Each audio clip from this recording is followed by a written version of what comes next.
Kasorkar Jilla kala Kyntiew ya katanat Bording kasorkar Pedeng ban sedang ya ke Jingtan Bording Kaba Shispa Laipo RKV habak mara bat kiwei de ki Jaka hasilinter jong ki Khappud jong ke India bat Bangladesh da kaba ong bakan long kaba kongsan naka benta ka roi kapar bat naka benta ki kam ki jam Menteri katanat Bording U80 Mandal ula banjur bakan ni ka sen jam kan ai jing mentoi shibun ya ki Jingtan kam Bording jong ke Jilla hakawai pat kalyang kasorkar Pedeng kadang perkhat ban Kyntiew ya ka Jingtan Bording na ka Shispa Laipo RKV syaka khatway spa KV da ka baong ba ya ka baong umandal ulaong ba kanwan ra jingkala ha ka tanat Bording keri.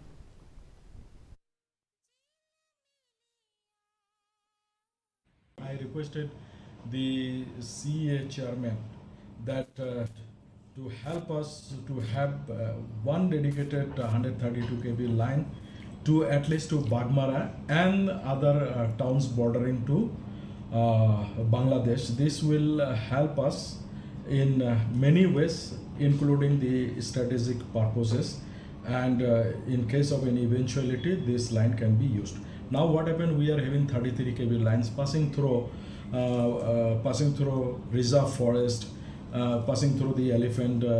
crossing zones and all these things. It's very difficult to maintain and to get clearances and all these things. So once we have 132 kV lines, it will be easing all the problems. Ashwini Shrivastava, Joint Secretary